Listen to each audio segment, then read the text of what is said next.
Good morning, everybody, and thank you so much for joining us this morning in a fireside chat. And I think we need the fire because it has been rather cold in this tent.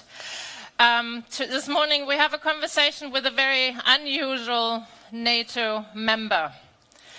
It's a member that doesn't have a standing army.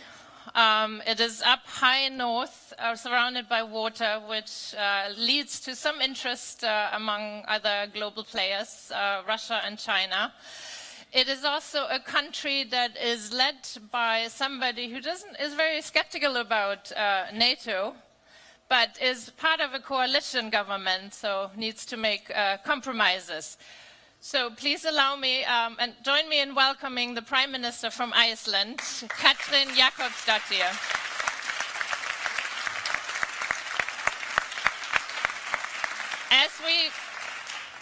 As we have learned sort of yesterday, there are many ways of how we can take a look at security and NATO. And for the Icelandic Prime Minister, it's the first NATO summit that you've joined. Why don't you share with us briefly sort of your takeaways and how has it been? Well, it's been quite an interesting experience, actually, to come here to my first NATO summit. As you mentioned, I come from a party which is very skeptical about the membership of NATO, but in Iceland we have also a great parliamentary majority for the membership of NATO. We have a national security policy. So what the message I've been trying to bring over here at this summit, because all of these people here are, of course, people we are working very closely with, is really that we need to think about security in a broad manner. We need to think about security and how we can prevent conflict, not only stop conflict when it has already happened. And then we need to think about climate change. Then we need to think about cyber defenses. Then we need to think about social instabilities and social equality. So I think, for example, I said yesterday, Iceland has been increasing its spending on defense, like all other NATO nations, without having any military, obviously. So we have a little special position. But it's also important to think about development aid, humanitarian aid, and think of that as an investment in global security. And that's really our take on it in Iceland, how we can make the world a more peaceful and secure place and do it from a broad view. Yeah. So let's take a seat and talk a little bit about multilateralism. Obviously, NATO is a multilateralism organization, you know, shared values, cooperation, pooling of resources. There's another institution, the UN, which in 2015 came forward with its Sustainable Development Goals. There's 17 of us, and it really has been a signal about looking at issues and problems differently in a holistic manner and sort of looking at sort of solutions. I'd be interested in your take. Are there some lessons learned about the Sustainable Development Goals that are maybe useful for NATO to look at and take on as it's in its sort of future work? Well, I think, you know, we have a clash of ideas here, because a lot of people say NATO is just a military or defense alliance, and NATO shouldn't be thinking about SDGs. NATO shouldn't be thinking about what the UN is doing. But when you sit at a summit, like I did yesterday for the first time, these are all the same people that are also going to the UN summits. A lot of these people are also meeting at the EU summits. So what we need to think about is that the things we are doing here don't clash with the things that we are doing there. So I think it's very important for NATO to think about the SDGs. What the NATO is doing is really, how does it go together with everything else we're doing? For example, when it comes to gender equality, that was one of the things I talked about yesterday. We have the 1325 resolution. Can we make the world a more secure and peaceful place if we think about gender equality also within NATO? And I say yes to that question. And I think NATO can and should do a lot better when it comes to gender equality. I think when we just look at history and look at the examples that we have seen, is that when we have women around the table in all offices, also in security and defense, we get different solutions, different questions are asked, and the results are better.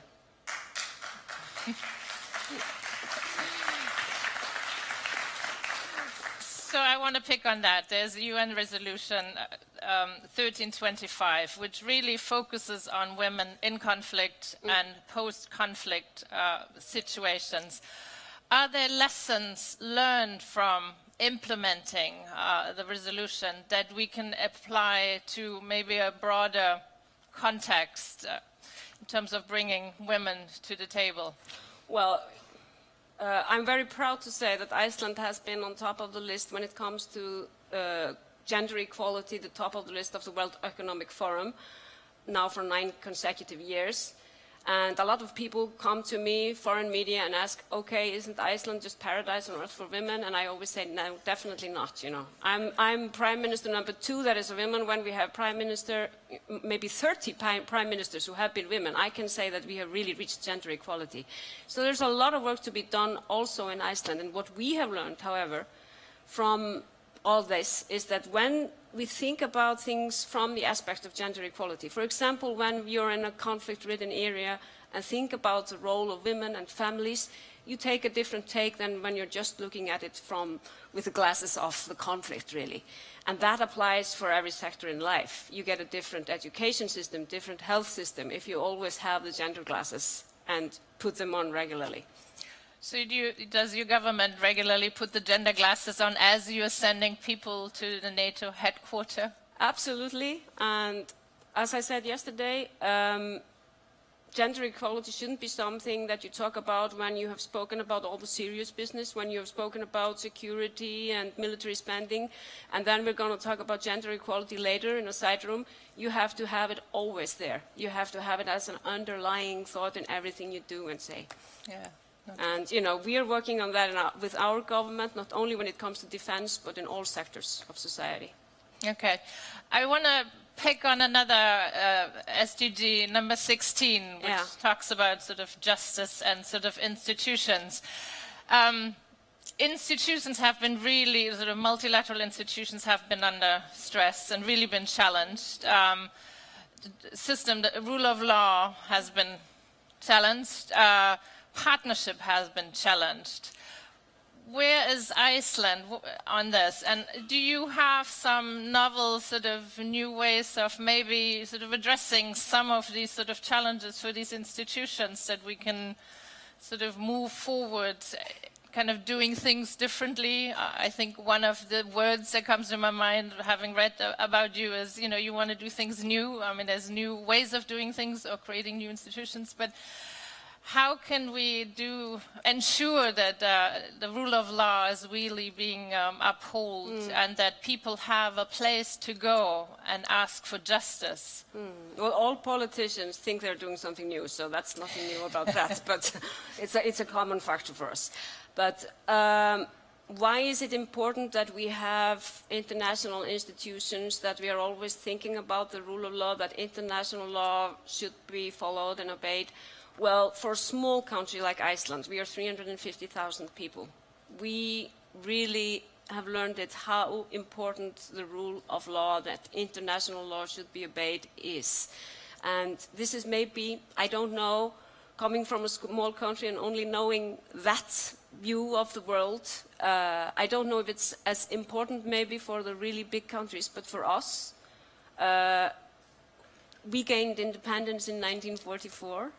And became a republic then.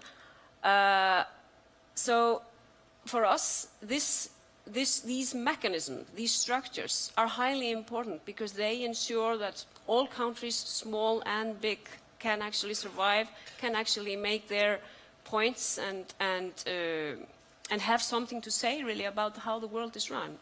So that's why we, wherever we go, stress this item. And this is, of course, part of the SDGs, that we have institutions that are working transparently, that are democratic, and that are following the international law. So I don't think this is a novel idea, actually, but I think in this world we're living in now, where maybe increasingly complex challenges, I think this cannot be stressed enough. Yeah, thank you. I want to ask you one more question, but I also want to make sure that our audience gets ready. I want to give you a chance to ask your questions to the Prime Minister. I know climate environment is very important to Iceland, and you personally coming from a Green Party.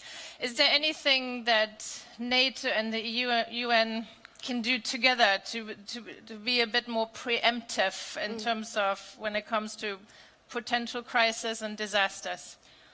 Well, climate change is definitely a key factor when it comes to global security, because what we probably will see is we are going to see more migration, we are going to see more social instability because of climate change. And personally, I think this is the biggest challenge we are facing now, how we are going to react to climate change. And I also think that if everybody really must participate. We have put forward an ambitious goal in Iceland to become carbon neutral, so we're not only reducing emissions of greenhouse gases, but we're also planning to increase carbon binding, for example, by growing forests, restoring wetlands, etc. And we can't do this just the government or just the individual. We have to have the local communities, we have to have the private sector, we have to have the individuals, we have to have everybody on the team. And that's why you ask, can NATO do anything? NATO must do something, because we all have to deliver our share for this important project, which really revolves around that we all need to head for carbon neutrality. Yeah.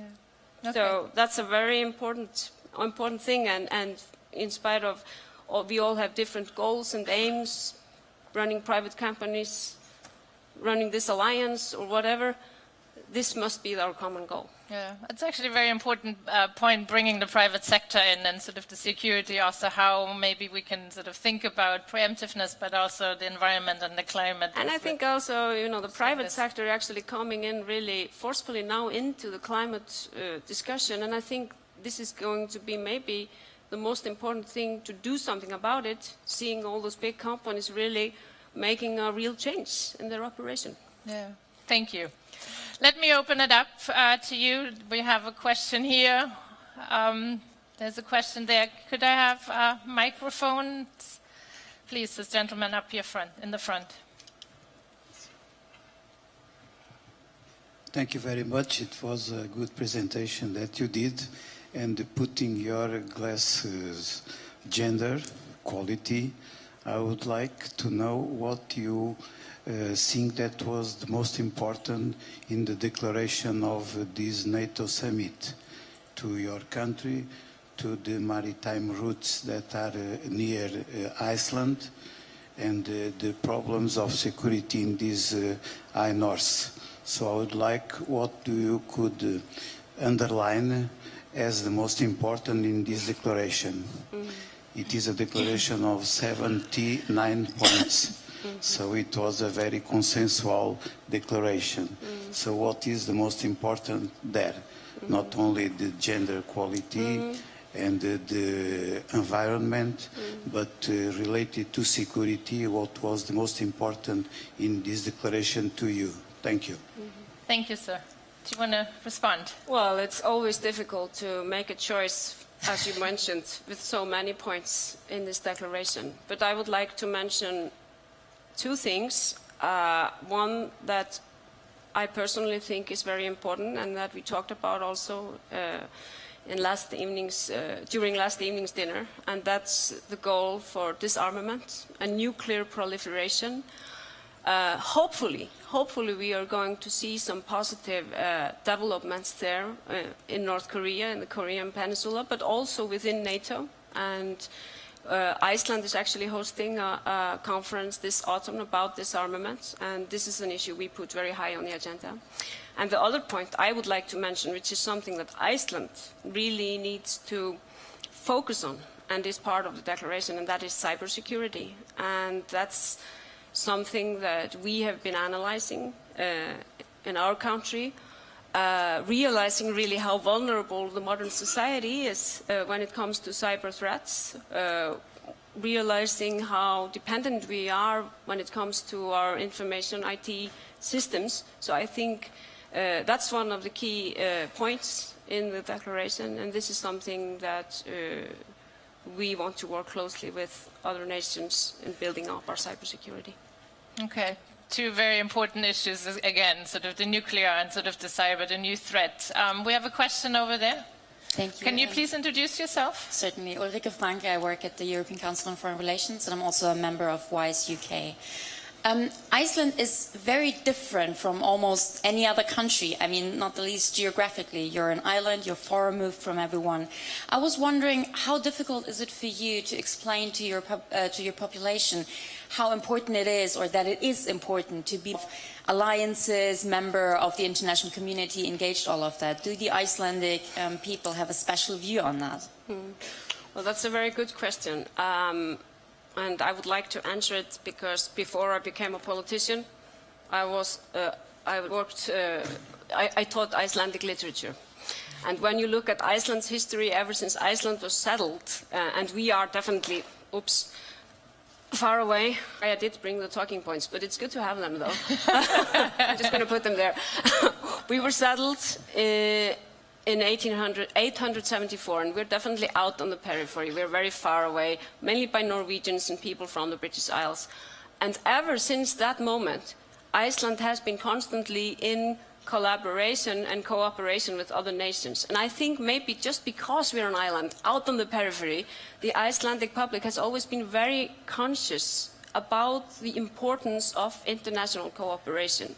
Icelandic poets wrote their poetry, and then they said, okay, what am I going to do with this? I'm going to go to the Norwegian king and recite it to him, because I need new audiences. And this is what we've been doing forever. We've been traveling around the world talking to new audiences. So it's maybe partly because we're an island, we have always been very much focused on international cooperation.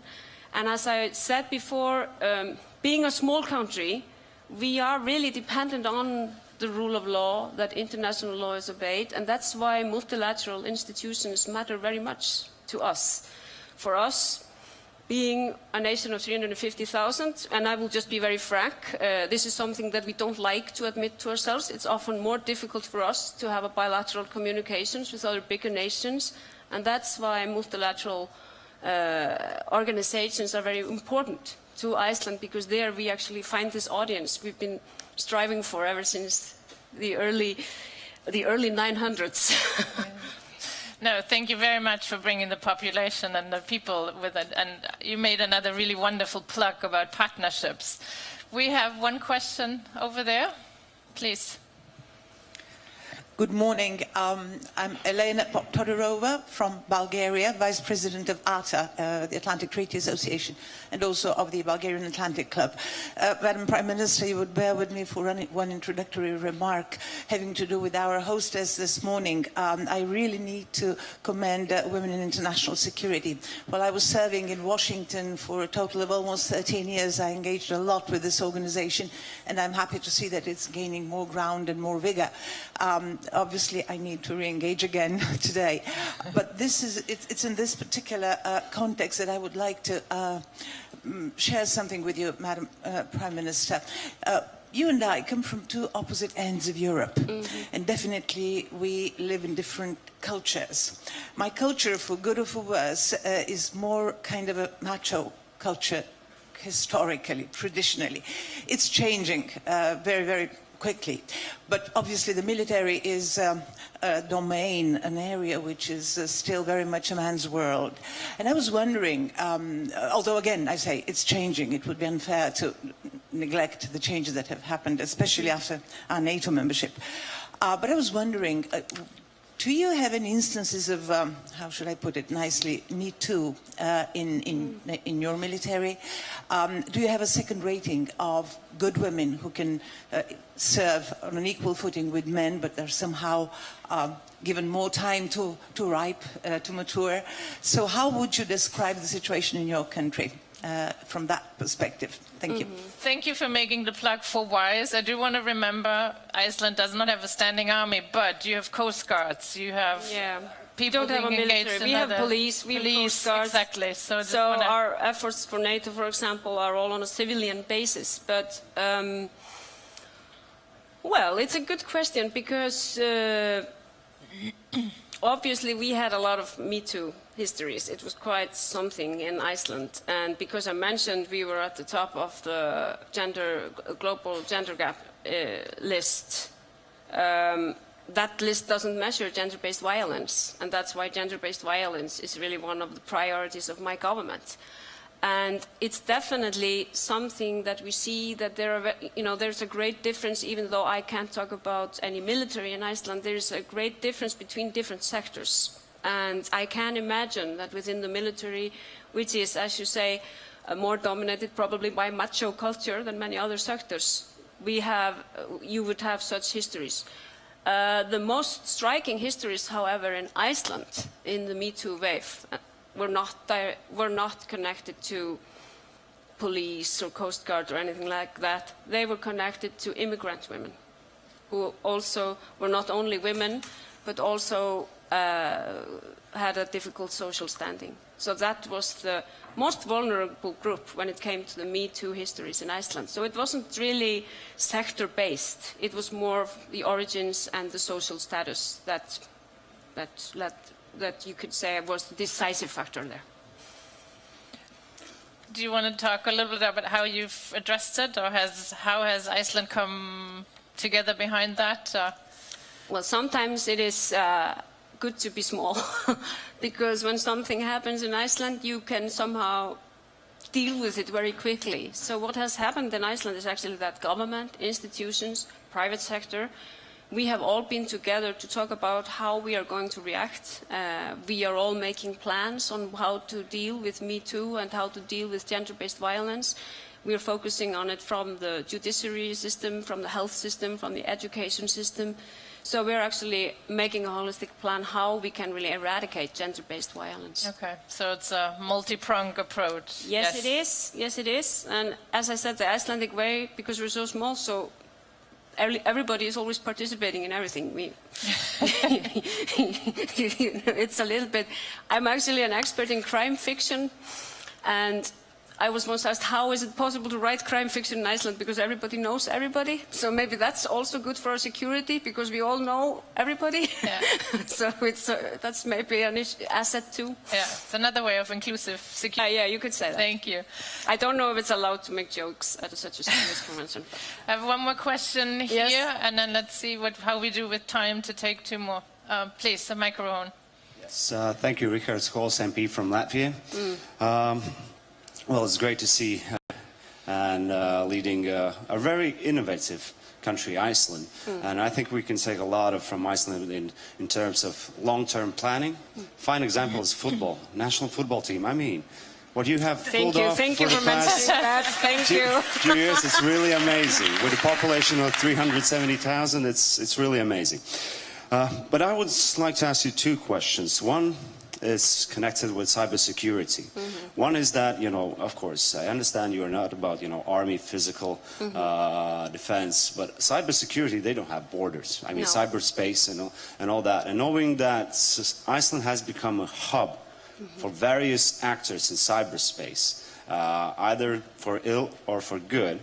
So what would be Iceland's stance in the long term in actually shaping the security in a cyberspace area? And second question, which I think is very interesting, and I would love to hear your insights, since you mentioned it's your first summit, NATO summit.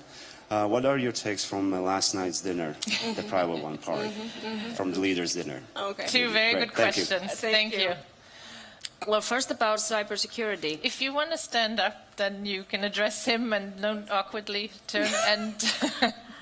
First about cybersecurity. Well, cybersecurity is, it's a very diverse issue. We can talk about cyber attacks, and we've had our share of that. Our national public radio was, for example, received a cyber attack, and several official or public institutions have been experiencing that. So that's one thing that we need to be very mindful of. But cybersecurity is also about how, for example, we are seeing the spread of fake news and all sorts of non-facts being spread around social media.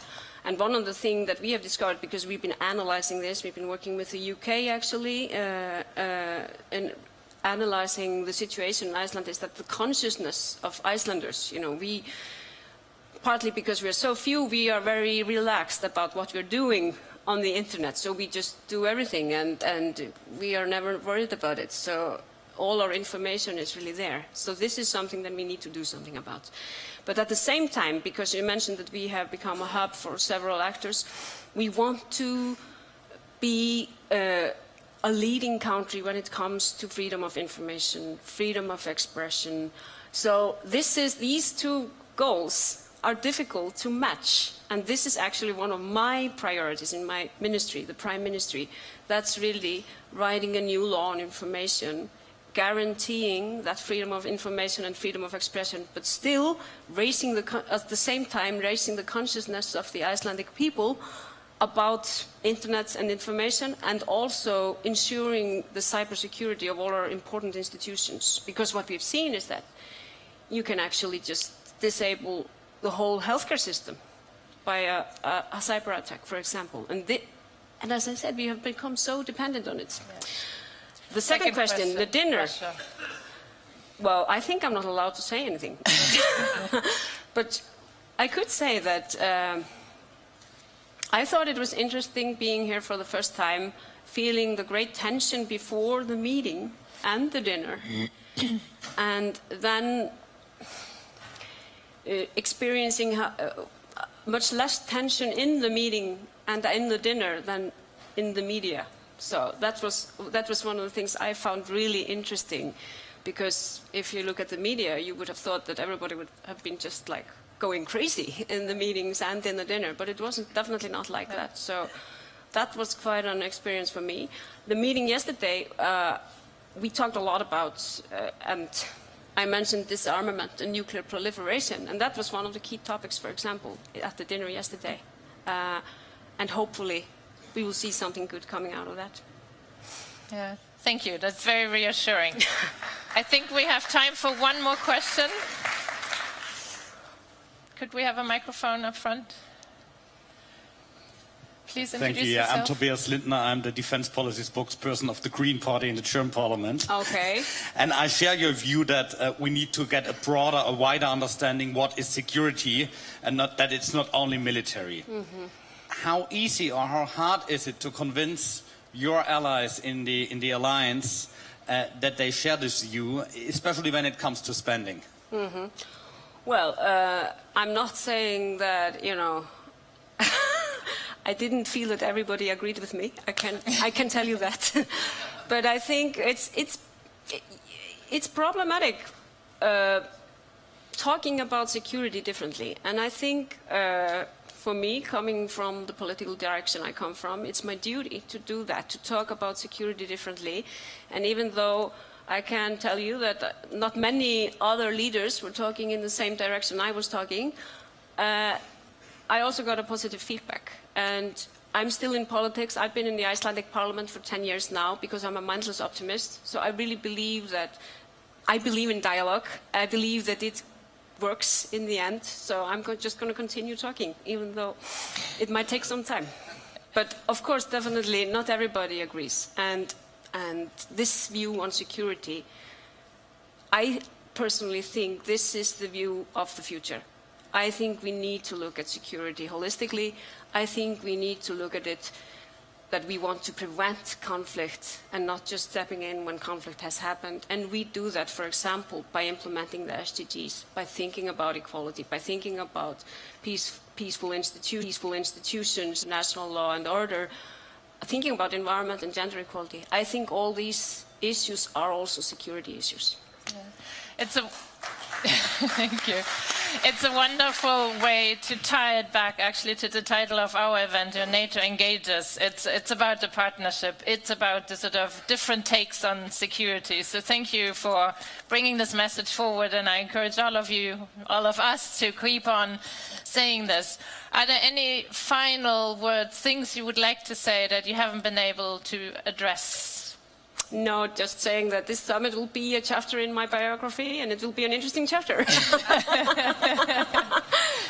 Please join me in thanking the Prime Minister for joining us. Thank you.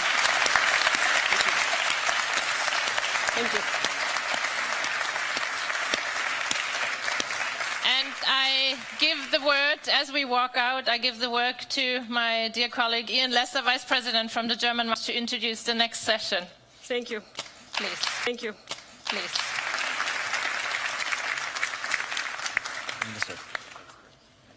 Thank you. Thank you. Well, Corinna, thank you very much. And good morning, everyone. We, in some ways, anticipated this